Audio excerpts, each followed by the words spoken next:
tardes tengan todas y todos los presentes. Les damos la cordial bienvenida a la clausura del taller La trata de personas y su análisis desde la perspectiva de género. En este acto destacamos la presencia de la magistrada Anel Bañuelos Meneses, presidenta del Tribunal Superior de Justicia y del Consejo de la Judicatura del Estado de Tlaxcala.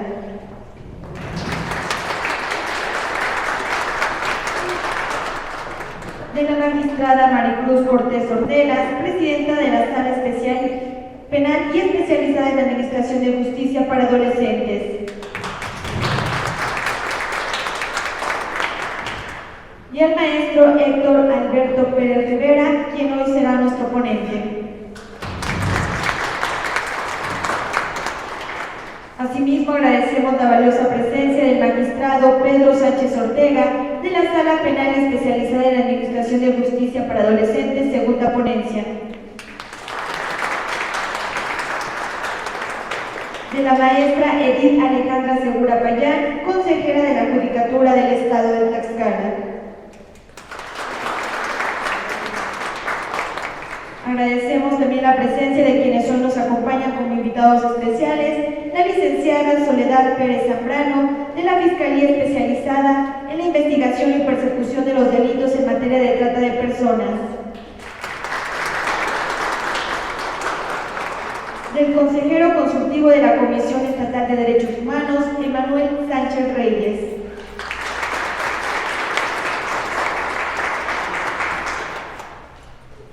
Y de la licenciada Ingrid Rubín Morales Sánchez, jefa de Prevención del Delito de la Secretaría de Seguridad Ciudadana y representante personal del Secretario de Seguridad Ciudadana del Estado de Tlaxcala.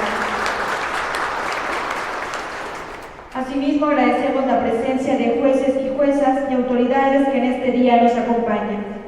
A continuación, escucharemos el mensaje de bienvenida a cargo de la magistrada Anel Bañuelos Meneses, presidenta del Tribunal Superior de Justicia y del Consejo de la Judicatura del Estado de Tlaxcala. Muchas gracias, muy buenas tardes a todas y a todos. Le doy la más cordial bienvenida al maestro Héctor Alberto Pérez Rivera, director ejecutivo y socio fundador de la Asociación por una Cultura de los Derechos Humanos e integrante del Grupo de Trabajo para la Implementación de Alertas de Violencia de Género de CONAVIR y Mujeres. Muchas gracias por su presencia, maestro.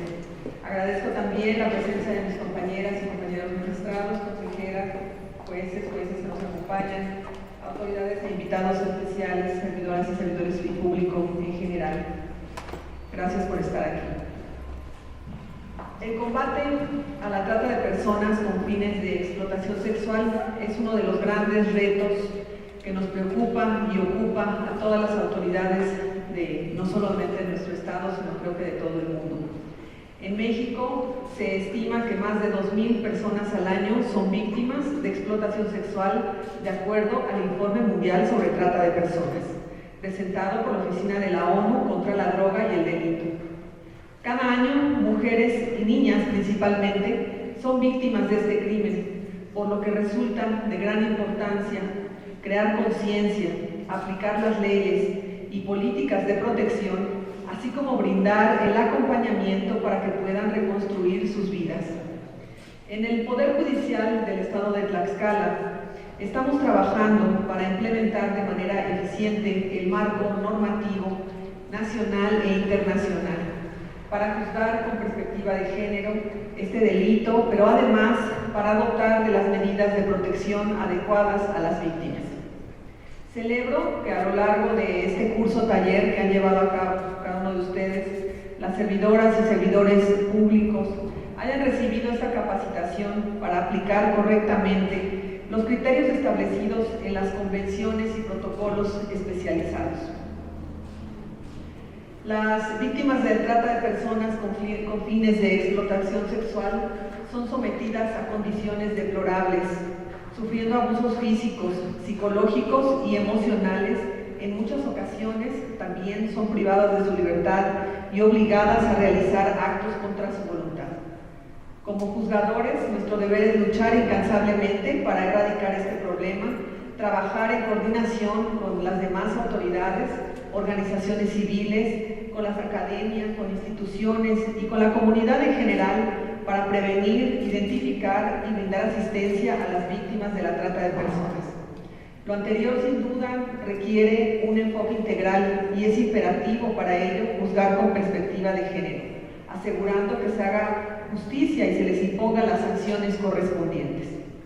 Como integrantes de este Poder Judicial debemos ser defensores incansables de los derechos humanos y trabajar para garantizar un mundo donde la dignidad y la libertad de cada individuo sean respetadas y protegidas en todo momento, para demostrar que hacer justicia es hacer el bien. Muchas gracias a todos y que tengan muy buena tarde.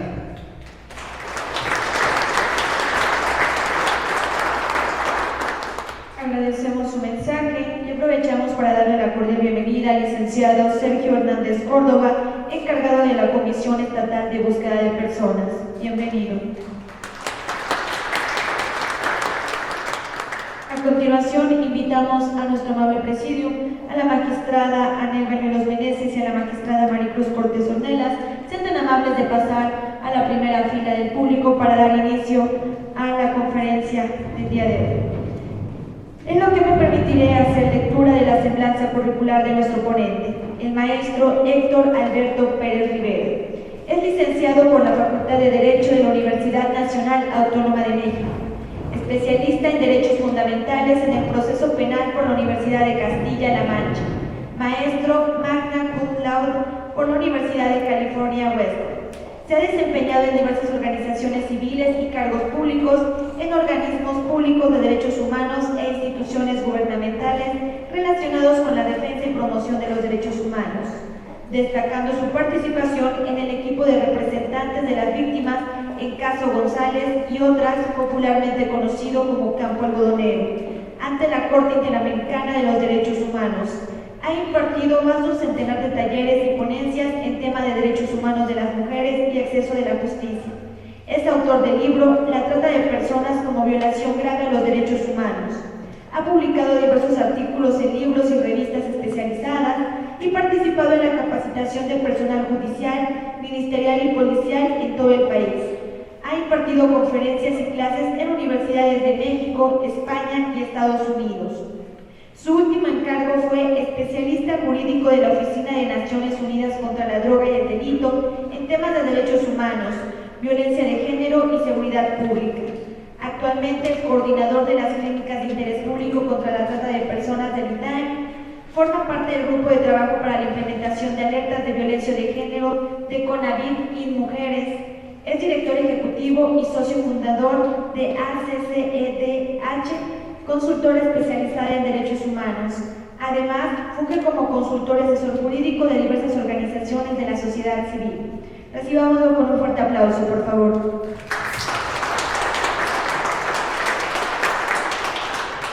Hola, muy buenas tardes a todas y a todos. Qué gusto estar nuevamente con ustedes para esta actividad final de este evento, que en verdad me parece una iniciativa muy loable por parte del Tribunal Superior de Justicia del Estado. Agradezco muchísimo la invitación a la magistrada presidenta por recibirme aquí en su casa, y particularmente a la licenciada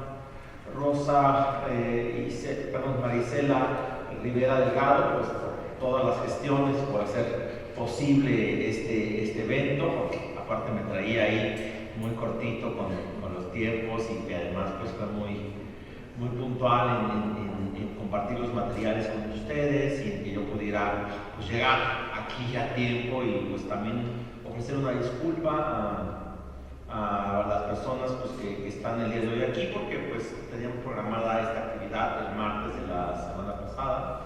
Sin embargo, desafortunadamente pues yo, como muchas de ustedes, pues estamos en la operación, y pues me tocó una audiencia ese día que pues yo a lo mejor pensé que podría haber hecho las dos cosas, pero no, la audiencia empezó a las 4 de la tarde y terminó a las 11 de la noche, entonces hubiera sido imposible estar aquí. Hoy estamos aquí con más calma, con muchas ganas.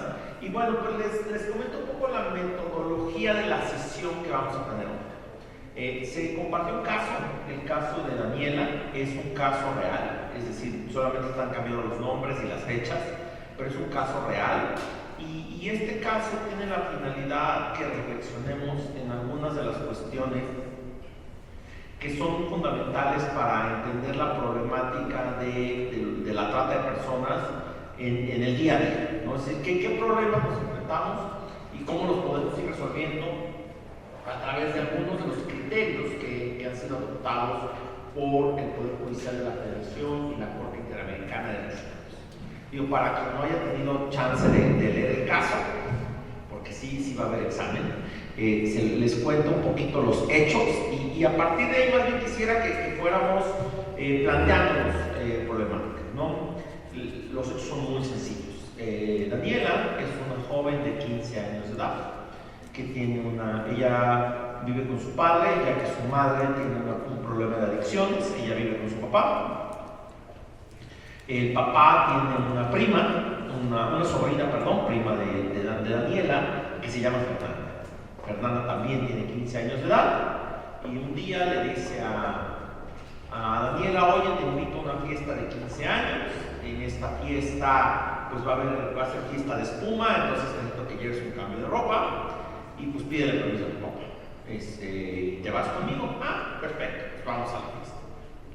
Le dan el permiso, se lleva una mochila con un cambio de ropa y toman un transporte y llegan a un domicilio donde se encuentran a dos hombres adultos, uno de 25 años, el nombre Tomás, y uno de 40, el nombre Tomás. Dice o se presenta como el novio de Fernanda y Jorge como su amigo, ¿no? el dueño de la casa. Dice, oye, pero no queremos ir a una fiesta. Ay, sí, pero es que la fiesta es más lejos. Entonces, pues mi novio nos va a llevar, mi novio y su amigo nos van a llevar. Oye, pero pues como ya es tarde, a lo mejor ya no alcanzamos comida en la fiesta. Mejor comemos aquí primero y ya después nos vamos.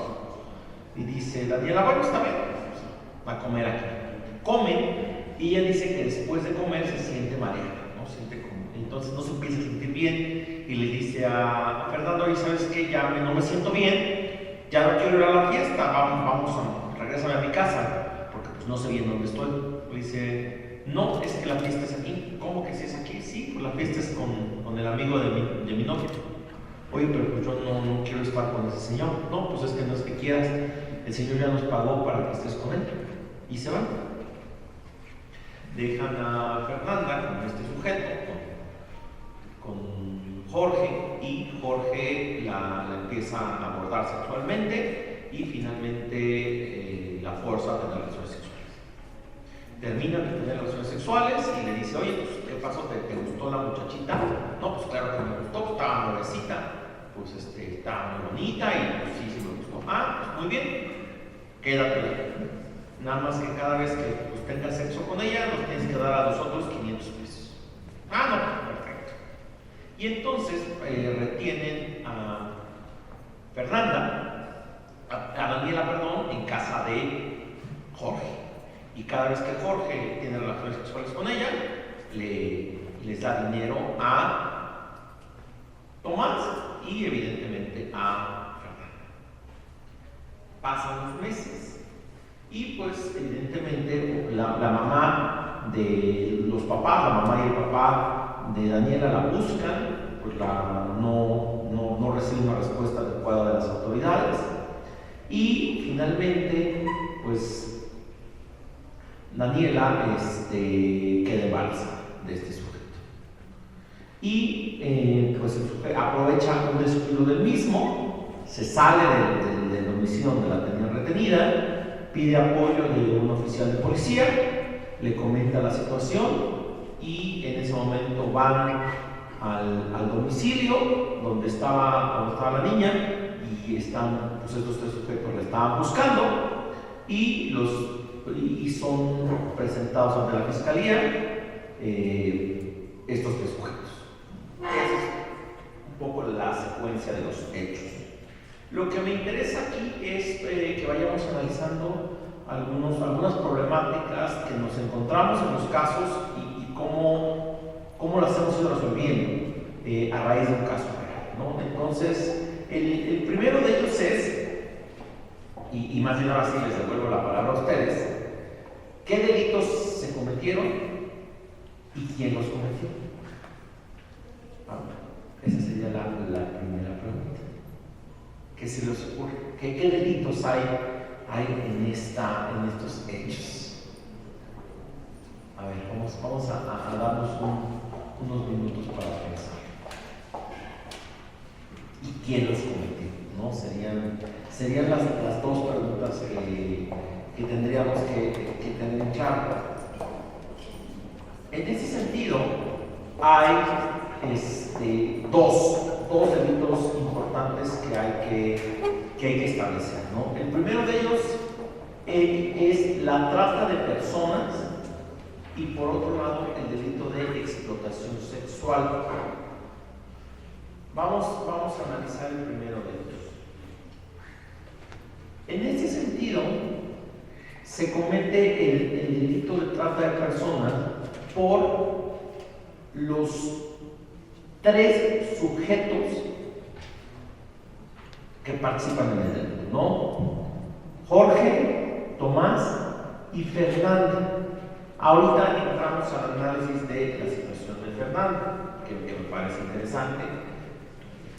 Pero entrada la conducta está, es decir, Fernanda capta a Daniela y la traslada al domicilio de Jorge, donde es recibida por Jorge y Tomás, con el fin de explotarla sexualmente.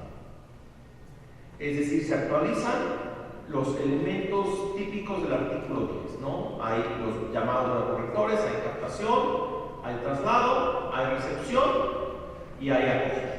Es decir, cada uno por alguno de los distintos sujetos activos. Y aquí es donde viene uno de los elementos que son fundamentales y es necesario entender del delito de trata, que es casi uno de los mantras.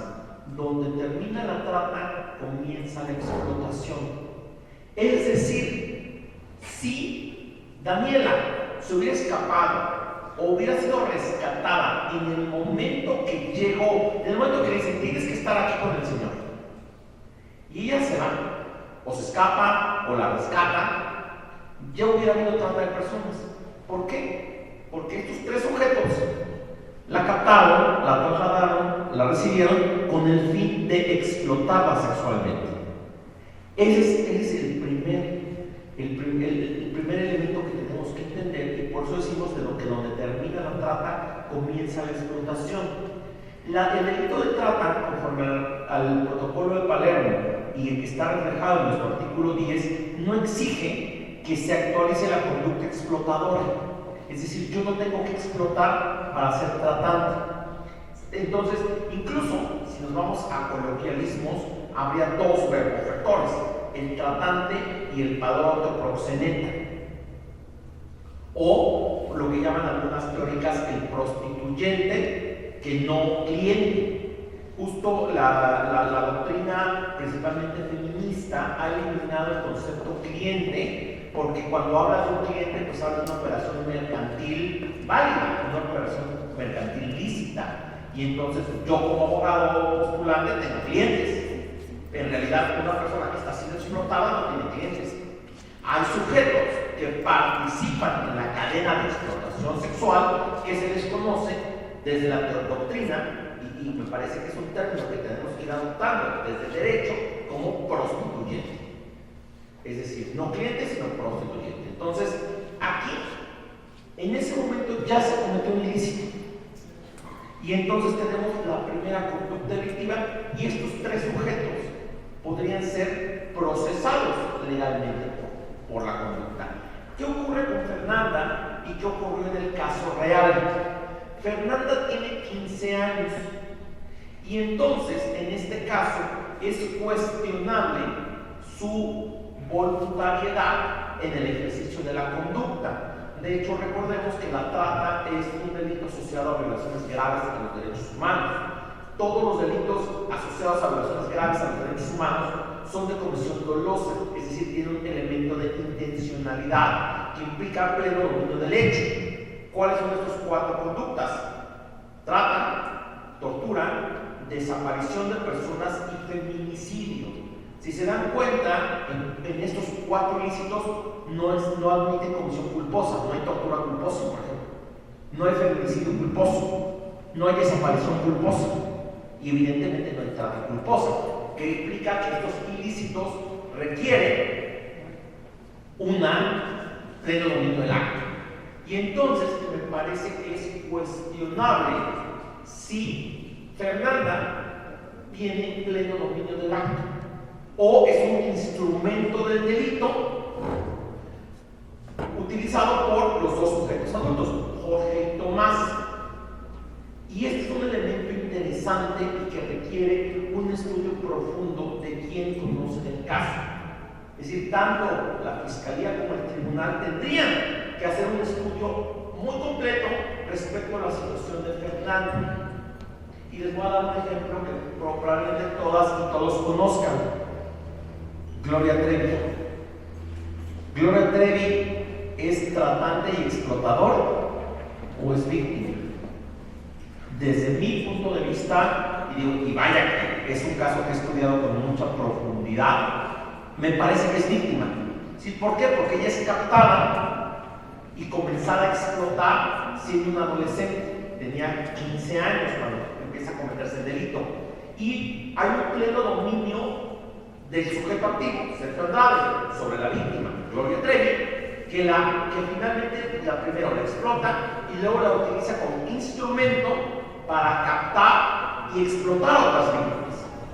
Pero me parece que no podemos hablar de una acción libre en su causa por parte de Gloria Trevi, como en este caso difícilmente lo podríamos hacer en el caso de Fernando.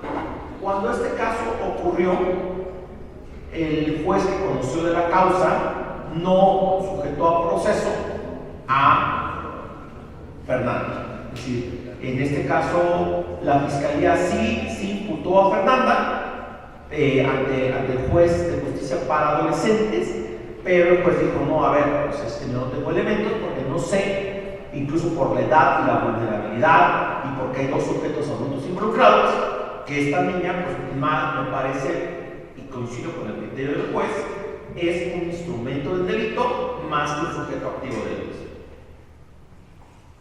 Es eso por lo que hace el delito de trata de personas, es el primer ilícito. ¿Hay alguna duda, pregunta, comentario al respecto de esto? Es decir, alguna cuestión. Quisiera irme deteniendo en los aspectos técnicos del caso, porque sí me parece que aquí es donde podemos tener mucha mayor claridad, pero también generando más dudas de cómo funcionan estos ilícitos, por lo menos desde el derecho penal y del derecho a los derechos humanos, evidentemente.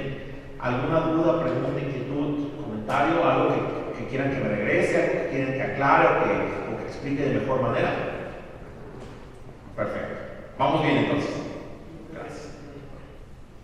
El segundo delito que se cometió en este caso es el delito de explotación sexual, que es el delito contemplado en el artículo 13 de la Ley General en materia de trata de personas. Aquí debo hacer varias precisiones. La mayoría de los códigos penales contemplan el delito del lenocinio, es decir, es un delito común para el derecho penal. Sin embargo, este delito es un delito que está derogado desde junio del año 2012. Aunque exista o esté presente en el Código Penal, la Suprema Corte resolvió una acción de inconstitucionalidad respecto del artículo 73, fracción 21 de la Constitución y las leyes de trata y los códigos penales locales. ¿Qué estableció la Suprema Corte? Lo que dijo es, a partir de la reforma del 73, fracción 21, solo el Congreso Federal puede legislar en materia de trata de personas en todas sus modalidades. Es decir, los códigos penales que estaban previo a junio de 2012 son válidos para hechos previos a la reforma, pero no hechos posteriores. Es decir, los tipos penales que contemplen delitos que están en la ley de trata son inconstitucionales y ya lo resolvió así la Suprema Corte. Es decir, yo no puedo perseguir penalmente a alguien en el estado de Tlaxcala por lenocinio, pornografía infantil, por ejemplo. Son delitos que están derogados. Entonces, ojo. Entonces, de entrada, lenocinio no es. Aquí hay una duda y esta cuestión parecería una cuestión interesante. Yo sostengo, y ahorita les explico mis argumentos, que el delito que se cometió en contra de Daniela, además del de trata, es el delito de explotación sexual. ¿Por qué razón? ¿Por qué? Porque por un lado, Jorge, a través de la violencia física, moral y del aprovechamiento de situación de vulnerabilidad, que se dan dos de los supuestos del artículo 13, obtuvo un beneficio de la actividad sexual de Daniela. Es decir, él la obligaba a tener relaciones sexuales con Jorge y Tomás recibía 500 pesos por esta actividad, ¿no? La conducta aquí me parece que es muy clara por lo que hace a Jorge. ¿Qué ocurre con el caso de Tomás? Perdón, por el caso de Tomás es el que recibe dinero. ¿Qué pasa con el caso de Jorge? Jorge no está recibiendo dinero, incluso está erogando dinero. Él parece ser, comillo, el cliente. ¿Él es explotador sexual? Sería la pregunta que quedaría flotando. El criterio es que sí, conforme al criterio de la Corte Interamericana de Derechos Humanos en el caso de López Soto contra Venezuela del año 2019, el cual ya hablamos aquí en la primera sesión que tuve la oportunidad de estar con ustedes. En ese caso, la Corte Interamericana de Derechos Humanos estableció que cuando una persona ejerce los atributos de la propiedad sobre otro y que ésta además tiene el carácter de violencia sexual, se trata de esclavitud sexual. En este caso, el beneficio que está recibiendo Jorge de la actividad de Daniela es la satisfacción sexual. Si ustedes revisan con detalle el artículo 13, este no exige un lucro. No dice el que lucre o obtenga un beneficio económico, solamente dice beneficio. Y ese criterio ya lo zanjó la Corte Interamericana en López Soto contra Venezuela. En este caso, les comento un poco qué sucedió. El tribunal de primera instancia condenó a Jorge y a Tomás por trata de personas y explotación sexual agravadas. ¿Por qué? Porque la víctima es menor de edad. La sala penal que conoció del asunto confirmó la sentencia contra Tomás, pero absolvió a Jorge del delito de explotación sexual. Y dijo, no, él no es explotador. ¿Por qué? Porque él no está obteniendo un beneficio, no está lucrando con la actividad sexual de la gente. Y como el delito de trata solo se le había imputado a Tomás, liberó a Jorge. Entonces, ahí fue cuando el caso lo conocimos desde la Clínica de Interés Público contra la Trata de Personas del ITAM y presentamos una demanda de amparo directo contra esa resolución. Y justo en atención a lo resuelto por la primera sala de la Suprema Corte de Justicia de la Nación, de la aplicación obligatoria de las resoluciones de la Corte Interamericana de Derechos Humanos, le pedimos al colegiado que aplicara el criterio de López Soto. Y le decíamos, es que la ley de trata no exige un lucro, no dice lucro. Usted revisa el artículo 13, no dice lucro en ningún lado. Y entonces pedimos esa aplicación y el colegiado, aplicando perspectiva de infancia, interés superior de la niñez y perspectiva de género, revirtió la resolución de la sala y reordenó la aprehensión de Jorge. Nada más digo, si quieren saber un poco qué pasó esto en términos, yo digo, de justicia poética, cuando la fiscalía va a buscar a Jorge, lo encuentra en silla de ruedas. Resulta que al poco tiempo de salir de prisión, lo atropelló un camión y quedó en silla de ruedas. Es decir, un tema ahí muy sui generis, yo digo casi de justicia poética, ¿no? Entonces, el sujeto es reaprendido y a partir de ahí el criterio de los colegiados, y es interesante, es que el artículo 13 no exige lucro, es decir, no necesariamente. ¿Por qué? Porque se puede dar la figura de la esclavitud sexual. Hay otra figura en el propio código, en la ley general, perdón, que es el del matrimonio forzado o servil, que es cuando, pues esto, que se casan con niñas para tenerlas como esclavas domésticas y esclavas sexuales. Ahí no se da el artículo 13 porque aplica el principio del lex specialis y hay un tipo penal especial. Pero en este caso hablamos de esclavitud sexual en términos del artículo 13 en relación con la sentencia de la Corte Interamericana en el caso de López Soto. Entonces ahí tenemos el siguiente punto. Entonces, ¿qué delitos hay? Hay explotación sexual agravada en términos del artículo 13 y trata de personas agravada en términos del artículo 10. Y entonces es muy importante aquí distinguir. La trata termina cuando Daniela es captada y transportada y acogida con fin de explotarla. Y a partir de que ella empieza a ser agredida sexualmente y que esto le representa un beneficio a sus explotadores, tenemos una conducta jurídica distinta. Y entonces en este caso es importante que entendamos la llamada figura del concurso real de delitos. Es decir, con dos conductas se cometen dos delitos. Es decir, no es la misma conducta. Tenemos que tener muy claro que una conducta es captarla, transportarla, recibirla, y otra conducta es comenzar a explotarla sexualmente. Son dos actividades distintas, son dos conductas y ambas están sancionadas por la ley.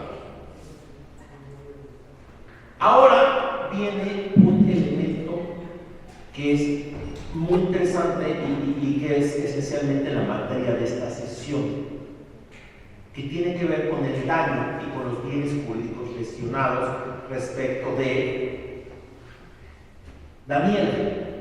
Yo les preguntaría a ustedes, y ahorita les explico cuál es la terminología práctica de esto.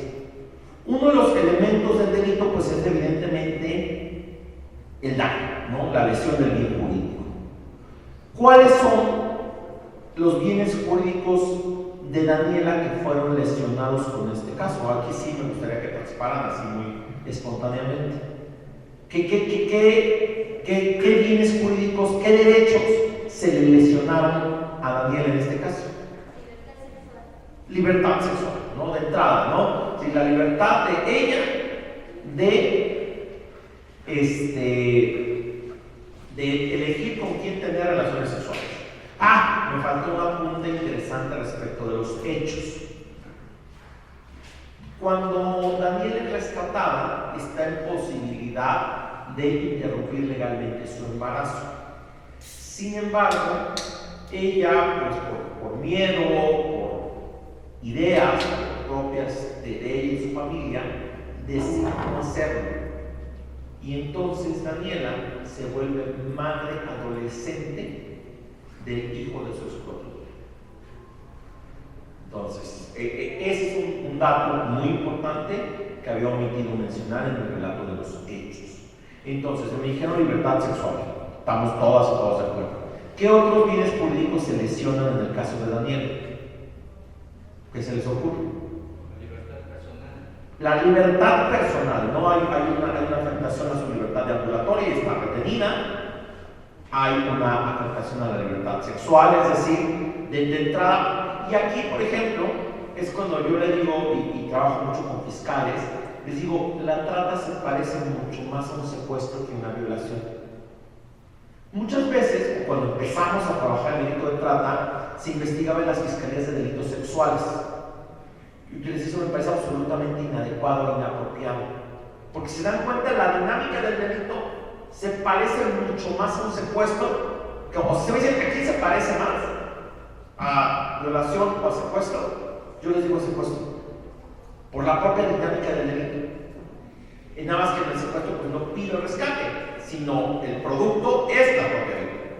Hablábamos con la gente de la fiscalía antes de esta sesión Yo les comentaba que tengo una víctima de Puebla explotada por personas de aquí del estado en Nueva York, que el cálculo que hacemos es que ella les generó a sus explotadores $2.5 millones. ¿Por qué? Porque le explotaron allá $150 el servicio durante 12 años. Hicimos una proyección actuarial descontando gastos y ella produjo de puras ganancias $2.5 millones. Una sola víctima. Es sumamente lucrativo. Más presupuesto, quizá. Más tardado, pero más constante. Y a veces menos peligroso. Entonces, ya dijimos libertad sexual. ¿Qué otros bienes jurídicos creen que se hayan mencionado? Integridad física y emocional. La integridad personal, ¿no? Evidentemente hay una afectación a su integridad. Y quisiera yo complementar con estos dos que ya me dijeron, dos derechos derivados de estos. Uno que tiene que ver con la libertad reproductiva. Recordemos que todas las personas, especialmente las mujeres, tienen derecho a elegir cuándo ser madres y con quién y en qué condiciones. Daniela no pudo elegir. Pero además, en el tema de libertad e integridad, también hay un tema de afectación a la salud. El que tú te expongas involuntariamente a tener relaciones sexuales con una persona pone en riesgo tu salud.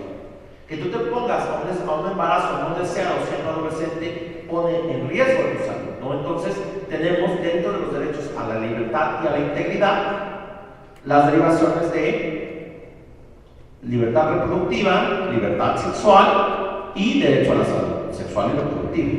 Entonces, evidentemente y claro, pues las afectaciones físicas y psicoemocionales son de carácter permanente. Es decir, yo hablaba una vez con algunos colegas psiquiatras y psicólogos y me decían que una víctima de trata es el equivalente psicoemocional o su comparativo físico es si te atropellara un tráiler. Es decir, piensen ustedes en una persona que la atropella un tráiler. Por más operaciones, terapia, rehabilitación que tenga, nunca va a estar otra vez al 100%. Una víctima de trata es como si un tráiler le atropellara el alma. Es decir, son personas que quedan absolutamente afectadas y casi en todos los casos de por vida. Entonces tenemos esas dos, libertad e integridad. ¿Qué otros derechos creen ustedes que estén afectados en este caso? Exactamente. Y ese es bien interesante. ¿Por qué? Porque hay un desarrollo jurisprudencial muy interesante sobre el tema del libre desarrollo de la personalidad. Y aquí es pues, uno de los debates interesantes respecto a la ley de trata. Y este caso me parece claro para entender ese punto. En 2014 hubo una iniciativa para reformar la ley de trata y tocaba el artículo 4 que establece los bienes jurídicos tutelados y decía que la ley de trata protegía el libre desarrollo de la personalidad. Sin embargo, en este caso, y una de las oposiciones que tuvimos, es que este es un bien jurídico que esencialmente protege a las infancias. ¿Por qué? Porque digo, y habrá aquí quien conozca de derecho civil, sabemos que los atributos de la personalidad se adquieren con la mayoría de edad. ¿Por qué? Porque hay estudios de la Organización Mundial de la Salud que dicen que el desarrollo psicoemocional de una persona, incluso neurológico, se alcanza a los 18 años. Por eso existe esta mayoría de edad que está en la Convención de los Derechos del Niño. Hay estudios diversos que dicen que con el propio desarrollo de la vida, hoy en día este desarrollo se alcanza entre los 21 y los 25 años. Yo que he dado clases en licenciatura, coincido plenamente con ello. Yo cuando doy clases a nivel de licenciatura no creo estar tratando con adultos, en verdad. O sea, ¿por qué? Porque claro, antes, pues digo, yo siempre lo veo con el caso. Cuando mi papá tenía mi edad, yo iba a la universidad. Así es decir. O sea, yo no sé si, o sea, imagínense, O sea, claro, mi papá me tuvo cuando tenía 20 y mi mamá 17. Y luego tengo una hermana 3 años más chica. O sea, mi mamá a los 20 años tenía 2 hijos. Y entonces, pues claro, antes las personas maduraban mucho más rápido y ahora, pues, creo que no es así. Entonces, no es arbitrario la edad de 18, tiene que ver con cuestiones psicosociales y neurológicas, que ya hay estudios que los están cuestionando, pero mientras eso no se revierta jurídicamente, claro que hablamos de desarrollo de la personalidad. Es decir, Daniela está en un proceso de desarrollo sexual, físico, que es interrumpido por la comisión del delito. Entonces, 100% de acuerdo, pues tenemos integridad, libertad, libre desarrollo. ¿Creen ustedes, o desde su punto de vista, que a Daniela se le esté vulnerando el derecho a la vida? A ver, piensen. Si bien no se vio afectado, pues sin duda es un bien jurídico que se encuentra en peligro en ese momento. Ajá, pero es un delito de peligro, un delito de resultado. Resultado, por supuesto. Sí, porque recuerden que a partir del caso Villagrán Morales y otros, conocido como el caso Niños de la Calle de la Corte Interamericana, nos dice que el derecho a la vida, contemplado en el artículo 4 de la Convención Americana, no implica solo la privación arbitraria de la vida, sino el derecho a vivir con dignidad. Y posteriormente la propia Corte del caso González y otras contra México, sentencia del año 25 de noviembre del año 2019, estableció que en el caso de las mujeres existe una acepción del derecho a la vida, que es el derecho a una vida libre de violencia. Es evidente que la Ley General de Trata tutela el derecho de niñas y mujeres a una vida libre de violencia, que es una vertiente del derecho a la vida, ¿no? Y que hay una ley general, una ley estatal respecto a este derecho. Evidentemente, y la propia Convención Belén do Pará, que es la máxima rectora de este bien jurídico, en su artículo tercero reconoce la explotación sexual y la prostitución y la trata de personas como una afectación al derecho de las mujeres a una vida libre de violencia. También el artículo 7 de la ley general establece la explotación sexual, la prostitución como contrarios a una forma de violencia sexual. Entonces, evidentemente hay una violación del derecho a la vida en su excepción vida libre de violencia, pero también hay otra. Recuerden que la Corte Interamericana, a partir del caso Loaiza Tamayo contra Perú, lo desarrolla en Bulacio contra Argentina y lo concreta en González y otras contra México, reconoce el derecho al proyecto de vida. Es decir, ¿se trunca o no el proyecto de vida de Daniela como consecuencia del hecho delictivo? Entonces, evidentemente, claro, su proyecto de vida es otro, antes y después del delito. Entonces, es otra forma del derecho a la vida libre de violencia y el proyecto de vida. Entonces, tenemos 4 daños. Estos 4 daños, consecuencia del hecho delictivo, estas 4 afectaciones, ¿cómo las vamos a probar? Con los mismos medios de prueba que estoy probando el delito. Es decir, porque recuerden, el artículo 20, apartado a fracción primera, establece que el objeto del proceso es esclarecer los hechos, proteger al inocente y procurar que el culpable no quede impune y reparar los daños causados por el delito. Es decir, el proceso tiene el mismo deber, porque está en el mismo artículo constitucional, de esclarecer el hecho que de reparar los daños. Entonces, al momento que estoy documentando y probando el hecho delictivo, tengo que probar el daño causado por el delito, porque hay un deber jurídico de repararlo. Proceso penal que no repara el daño es esencialmente inconstitucional. ¿Por qué? Porque es en el 20 apartado fracción primera. Entonces, yo tengo que acreditar la lesión del bien jurídico. Y entonces, ¿qué sucede con el daño? ¿Cuál es el deber jurídico que produce el daño? De acuerdo con el artículo 1 constitucional. el deber de reparar. La reparación del daño es, en términos de lo que establecería Ferrajoli, tanto una garantía primaria como una garantía secundaria. Es decir, yo tengo que, lo que nos dice esencialmente la Constitución es esto, artículo primero. Tú, ciudadana, ciudadano que está en territorio mexicano, tienes una serie de derechos. Estos derechos te los garantiza el Estado.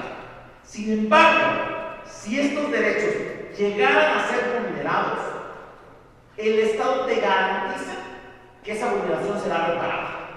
Eso es esencialmente el espíritu del texto del artículo primero, en conexión con el 20 apartado primera de la Constitución.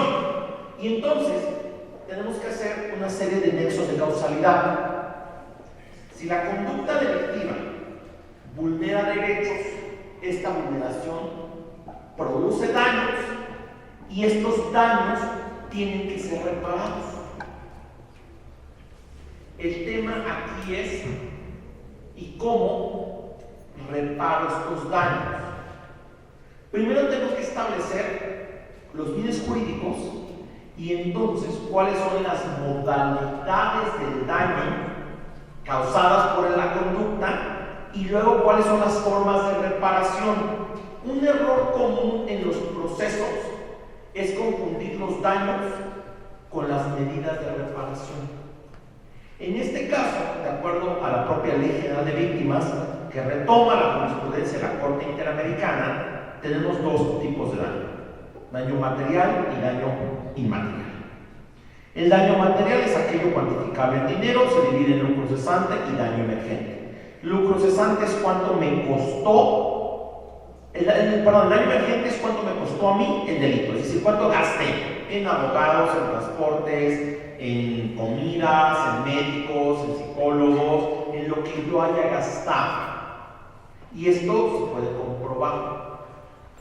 El lucro cesante es cuánto hubiera yo ganado si el delito no se hubiera cometido. ¿Por qué? Porque hay personas que pierden su empleo, que pierden acceso a oportunidades educativas, y esto también lo puedo cuantificar.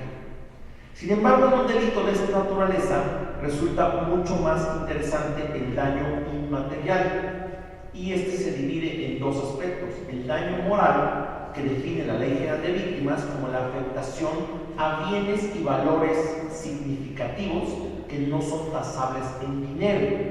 Y evidentemente también, de acuerdo con la jurisprudencia, los delitos de trata siempre producen daño moral. El daño moral aquí se presume. Es decir, la propia naturaleza de la conducta delictiva y los bienes jurídicos que lesionen presumen el daño moral.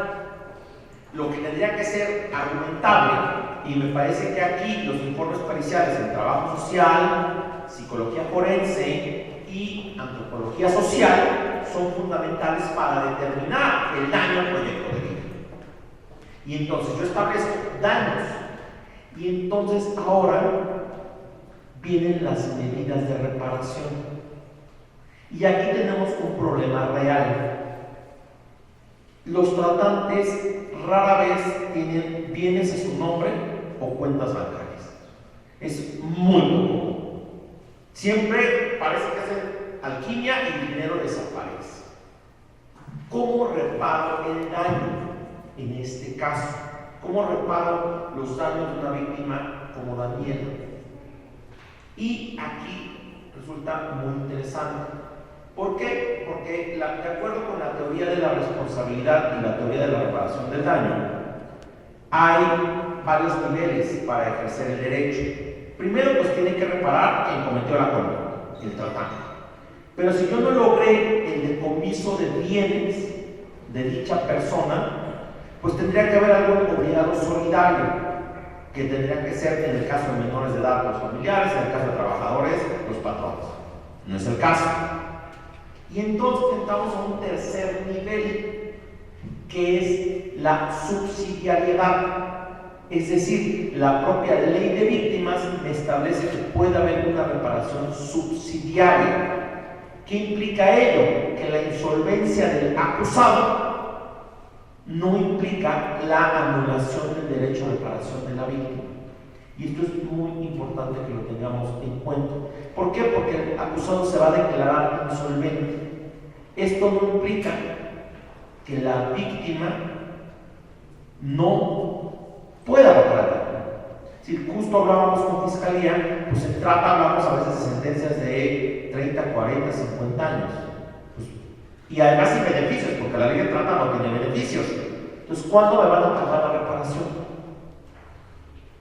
En el caso de Daniela, justo el colegiado estableció unos criterios muy interesantes. Dijo, a ver, reparación del daño no significa indemnización. Reparación del daño implica, de acuerdo con el criterio de la Corte Interamericana, en el caso González y otras, implica poner a la persona en plena situación de goce y ejercicio de sus derechos.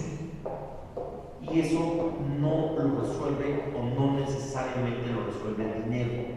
Entonces, ¿cómo reparo el daño en un caso como este?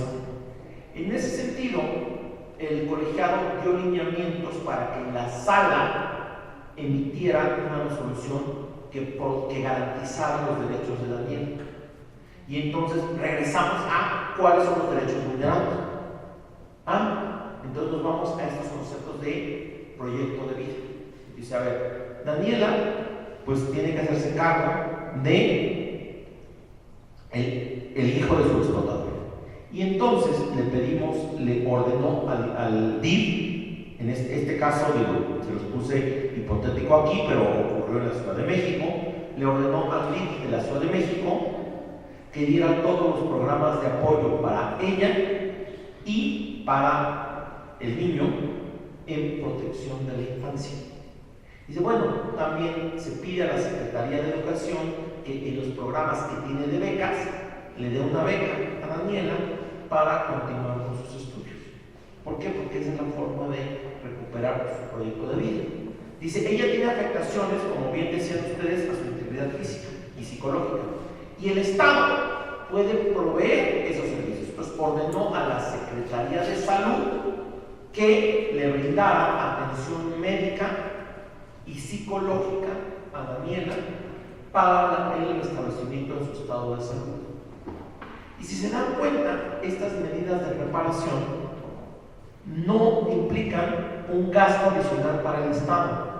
Los programas sociales ya existen. Solamente es dar atención prioritaria en términos de la Ley General de Víctima a una persona que fue victimizada. Es decir, no implica una erogación de recursos. Y es algo que a lo mejor no hemos entendido ni desde el Círculo de Abogados ni desde las operadoras y operadores del sistema de justicia, que podemos garantizar derechos dentro de los programas e instituciones existentes en el Estado, y que esto no implica indemnizar o no necesariamente indemnizar, sino que puede ser cubierto a través de mecanismos que pongan a la persona de goce y ejercicio de sus derechos. Evidentemente, lo ideal también, y es algo en lo que debo ir pensando cuando integro mis investigaciones por trata de personas, es en el seguimiento del dinero. Es decir, ¿dónde está ese dinero que está siendo generado por explotadores y tratantes? Entonces, y ahí es donde hemos tenido una falencia en todos lados. Es decir, hay muy pocas investigaciones financieras de la trata y eso ha permitido la perpetuación del delito. Recordemos que la trata de personas es el segundo negocio ilícito más rentable en el mundo. Y es muy sencillo. A 1 kilo de cocaína lo puedo vender una vez. Una víctima de trata la puedo vender en número de veces, hasta que se muera. Y entonces, pues claro que eso hace sumamente redituable la conducta.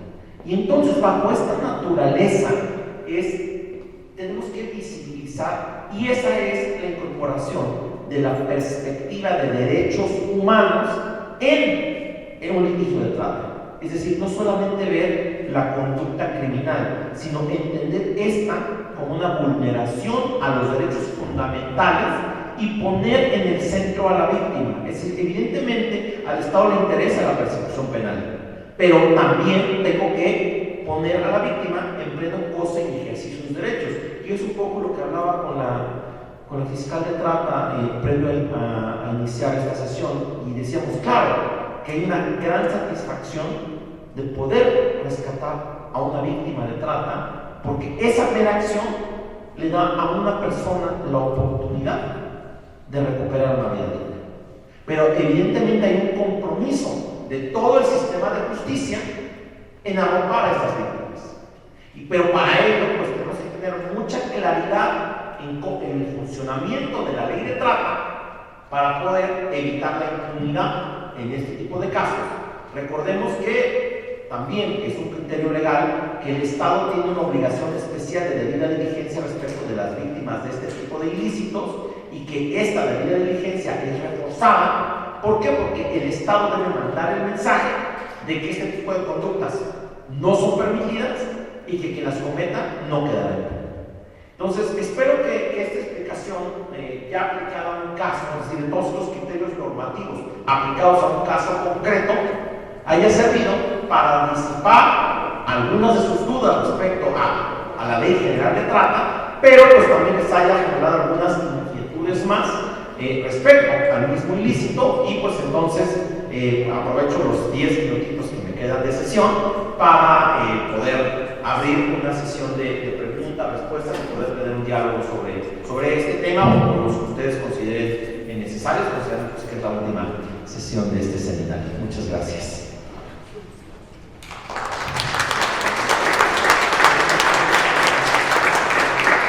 Por ahí andan los micrófonos, más bien si tiene alguien alguna duda, pregunta, inquietud, yo quedo abierto a ello. ¿Alguien gustaría realizar alguna pregunta o algún comentario?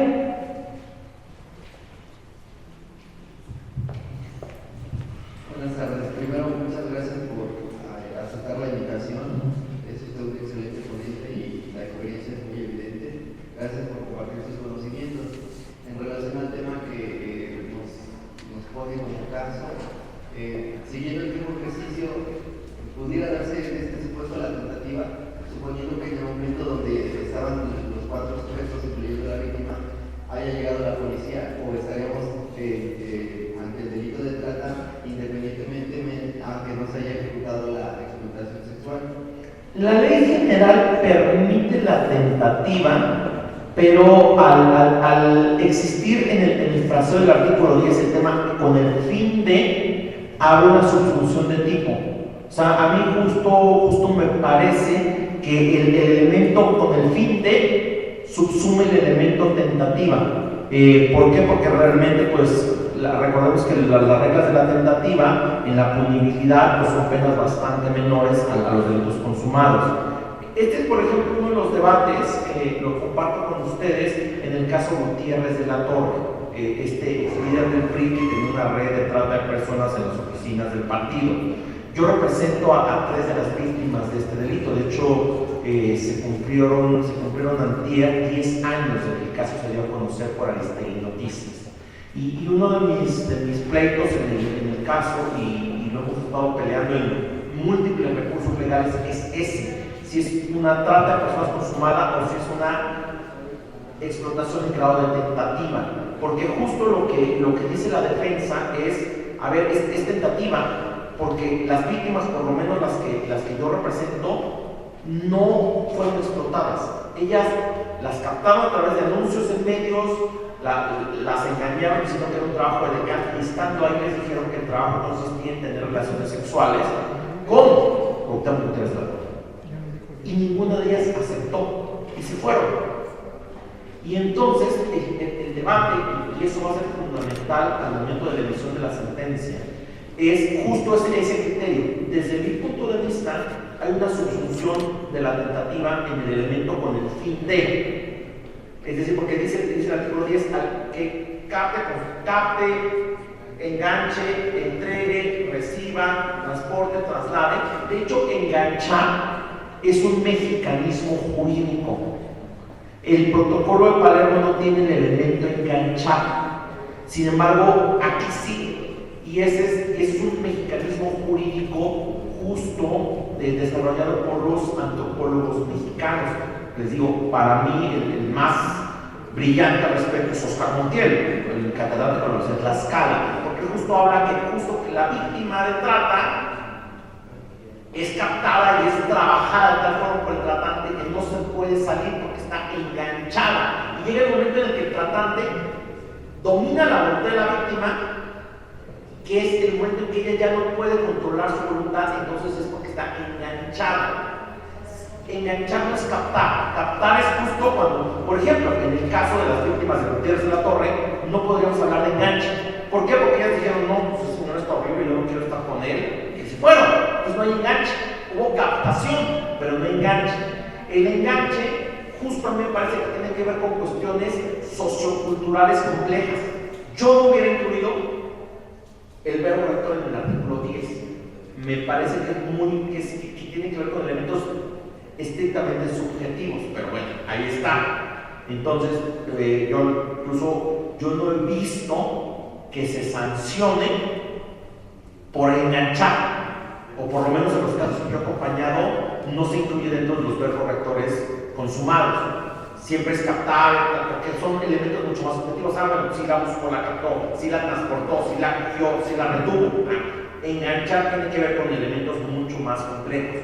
Y ahí hay un debate, y me parece que ese asunto, por la propia naturaleza incluso política del mismo, va a llegar hasta los más altos instancias judiciales, y ahí vamos a poder justo determinar esa cuestión. Lo que yo le digo es, me parece muy buena su pregunta, mi criterio es ese, y la experiencia práctica la estoy viviendo en ese caso, porque justo ahí no es tentativa, es explotación, es trata, y realmente no hay explotación sexual. ¿Por qué? Porque las víctimas no se quedaron. Hay otro delito que es el de privacidad fraudulenta, que es un delito muy específico, que dice que el que genere privacidad con el fin de captar víctimas comete una culpa. Ahí está. Y lo que yo le decía hace rato a la fiscal, en realidad FEMINTRA tendría que estudiar la mayoría de los casos de trata, porque casi siempre son 3 o más personas organizadas para cometer el delito. Entonces habría delincuencia organizada, el que haría federalizar el delito. Sin embargo, esto no sucede, pero la mayoría de los códigos tienen el delito de asociación delictuosa. En este caso, otro de los delitos es el de asociación delictuosa. Es bien interesante. ¿Por qué? Porque también, pues cuando se estaba discutiendo la consignación, decíamos, es delincuencia organizada, o por lo menos así lo planteó quien denunció el delito, que fue la maestra Tere Ochoa. Y un poco le decían en fiscalía, no, porque son un partido político, no pueden ser delincuencia organizada, aunque parezca irónico, pero no pueden ser delincuencia organizada. Un partido político no es delincuencia organizada. ¿Por qué? Porque está constituido legalmente. Pero sí se puede acreditar el elemento de asociación delictuosa. Y eso es muy interesante. ¿Por qué? Porque ahí tenemos otra forma de robustecer las acusaciones. Y entonces, pero sí a veces implica con cuestiones penales muy interesantes, ¿no? Por cierto, aquí en el Estado va a ser el Encuentro Nacional de Penalistas el primer fin de semana de mayo, para acá en pendientes. Bueno, pero muy interesante la pregunta, y me parece que sí, no hay un criterio único. Justo el tema de trata ha sido muy poco discutido en tribunales federales, y en realidad hay cosas que tendríamos que definir, ¿no? Desde el punto de vista, el elemento con el fin de eliminar la posibilidad de tentativa, aunque sí podría haber trata en grado de tentativa. O, recuerden, puede haber explotación sin trata y trata sin explotación. Y ahí, cuando hay, por ejemplo, cuando la víctima no es captada con el fin de ser explotada, sino la víctima está con el victimario y el victimario intenta explotarla. Ahí no hay trata, pero sí hay una explotación en grado de tentativa. Por ejemplo, estas chicas ya hubieran estado contratadas por él como edecanes y las hubiera intentado explotar. Entonces ahí habría tentativa de explotación sin trata. Pero aquí sí fueron captadas con el fin de que se prostituyeran con este sujeto, ¿no? Entonces, a mí me parece que habría que ser justo, y eso es muy importante porque a veces, digo, y no es porque esté en el Poder Judicial y del cebollazo, pero a veces algunos fiscales de los que dicen, no, es que los jueces tienen los criterios, muy absurdos. Digo, no, a ver, ojo, hay que ser bien cuidadosos con los verbos que tiene la ley. Y claro, ¿por qué? Porque la ley tiene un abanico enorme de opciones. O sea, si se van al 13, tiene un montón de conductas que hablan de exhibiciones públicas, privadas, prostitución u otras actividades sexuales, lucrativas. Y cada artículo tiene un abanico de opciones. Entonces, hay que ser bien cuidadosos, así, con pincitas. ¿Qué verbo rector? ¿Qué medio comisivo? ¿Qué finalidad? Porque si no, y justo si se da concurso real, concurso ideal, agravantes, tentativas. ¿Por qué? Porque si no, pues ya no es culpa del juez y la jueza. ¿Sí? Yo tengo que elegir la conducta y ver si la puedo acreditar. Y si no, la ley me da muchas opciones. Pero me parece bien. ¿Alguna otra pregunta? Por allá, por si claro. Sí. De acuerdo a la explicación que nos hace, no me queda una duda y espero que me la pueda desahogar. ¿Qué pasó con el fiscal con relación al delito de violación a esta menor? Porque algo tuvo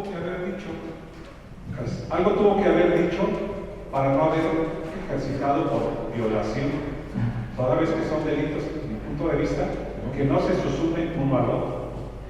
Este es interesante porque justo el criterio de la sala fue ese.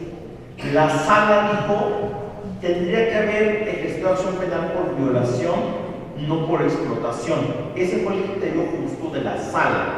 De hecho, fue la primera sala del Tribunal Superior de Justicia de la Ciudad de México, una sala que tiene unos criterios bien interesantes. Ese fue el criterio de la sala.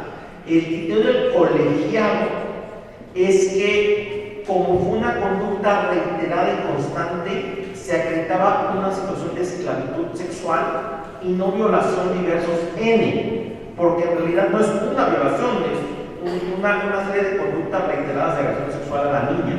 Entonces, el criterio del colegiado, en este caso fue el 10º colegiado del primer circuito, fue que era esclavitud sexual en términos del 13. Es decir, justo el criterio de la sala fue, para mí, no se subsume. El criterio del colegiado es que sí. Y es justo un poco lo que yo les decía, ¿no? Es una ley que sigue unas dinámicas muy particulares, pero sí coincido con usted que puede ser un tema de criterios.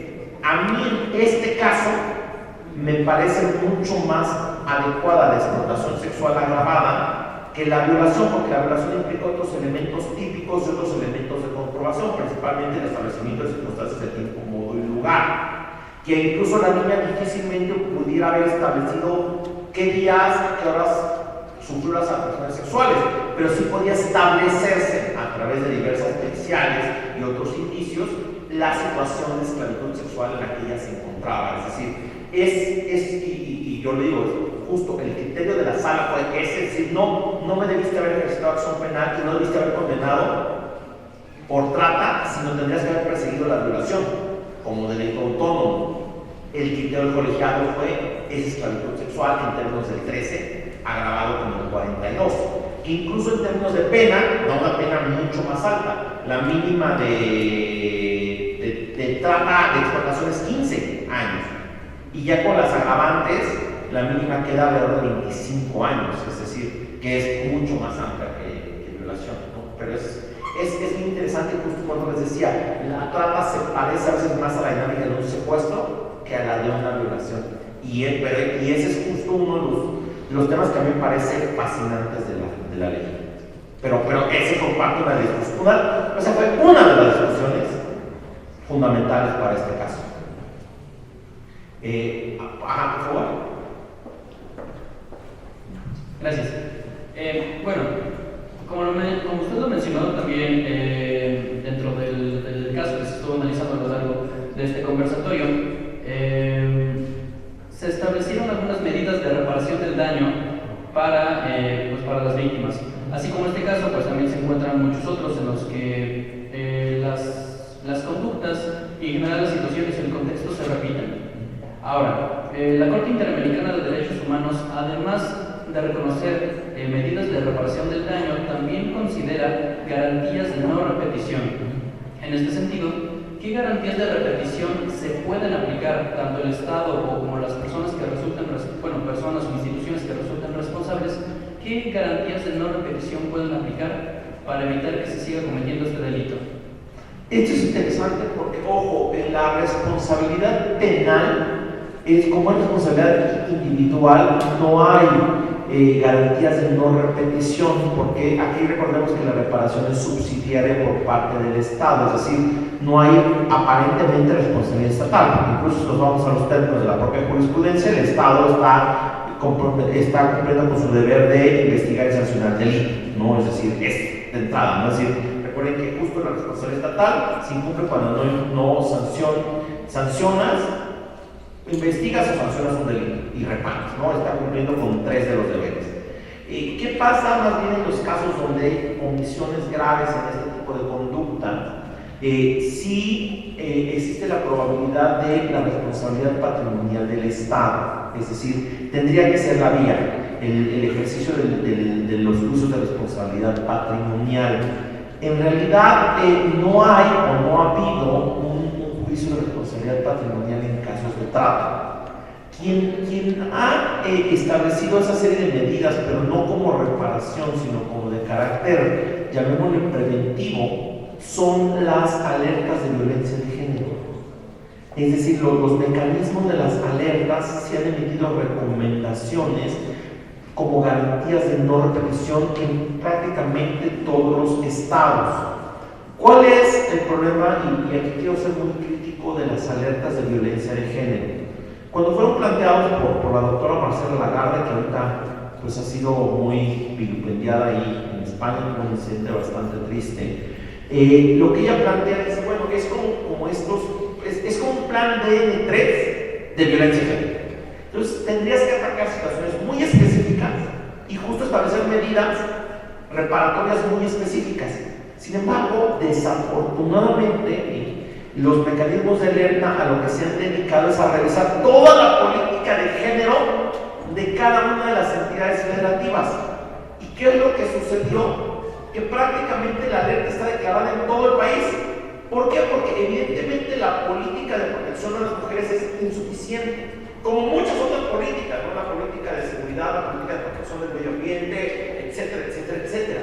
Y lo que ha pasado es que han sido medidas muy genéricas y las alertas se han vuelto genéricas, cuando en realidad lo que sí tendrían que establecer son medidas muy específicas, y yo diría como traje de sastre, ¿no? Es decir, por ejemplo, y está muy mal que yo lo diga, pero los programas de capacitación son un absoluto fracaso en todo el país. ¿Por qué? Porque no nos permite generar indicadores de capacidades. ¿Qué es lo que se tendría que hacer desde mi punto de vista? Sustituir los programas de capacitación por programas de asistencia técnica. Es decir, las agencias de cooperación, los consultores, los especialistas tendrían que sentarse con los fiscales, con jueces, juezas, a trabajar en casos concretos. Es decir, yo me siento con fiscalía y digo, a ver, tengo esta carpeta, ¿cómo la integro? ¿Qué te falta? ¿Qué tendrías que tener? A ver, ¿qué tendrías que imputar? A ver, vas a formular la acusación, yo me siento contigo a trabajar en la acusación, como asistencia técnica. Y por ejemplo, eso se hace, por ejemplo, en tortura. En tortura eso se hace un montón, hay programas específicos en trata no se ha hecho. Igual con jueces y jueces, a ver, tengo este asunto de trata, pues no conozco el criterio, no le hallo. A ver, esto es lo que dice la Interamericana, esto es el Poder Judicial, a ver, ¿cómo vamos trabajando? Y reviso contigo tus audiencias iniciales, tus audiencias intermedias, y vamos desarrollando, y entonces desarrollo capacidades que yo sé que vas a replicar en la siguiente. Pero son procesos mucho menos vistosos. ¿Por qué? Porque se pueden hacer en grupos muy pequeños, pero son muy efectivos. Para mí, y obviamente, pues hay una comisión intersecretarial que estableció una serie de medidas, pero justo, desde mi punto de vista, la única forma de atender la problemática es combatiendo la impunidad, en el momento en el que estamos. Hay quien habla de legalizar la prostitución. Comentábamos antes que eso es complejísimo. ¿Por qué? Porque desafortunadamente la delincuencia controla el mercado. Entonces, mientras no haya un abatimiento de la criminalidad del tema, pues cualquier mujer u hombre o persona que se dedica al trabajo sexual o al llamado trabajo sexual, eventualmente va a caer en garras de la criminalidad. Sería muy ingenuo pensar que no. O sea, y entonces, mientras no tengamos una política de persecución penal adecuada, no vamos a poder dar pasos adelante, ¿no? Entonces, sí me parece que la gran medida de no repetición es el fortalecimiento de las capacidades técnicas de operadores del sistema de justicia. Y es un proceso muy poco vistoso, pero es mucho más barato y eficiente que las capacitaciones. Y lo dejo ahí en el aire, ¿no? Pero representante de la pregunta.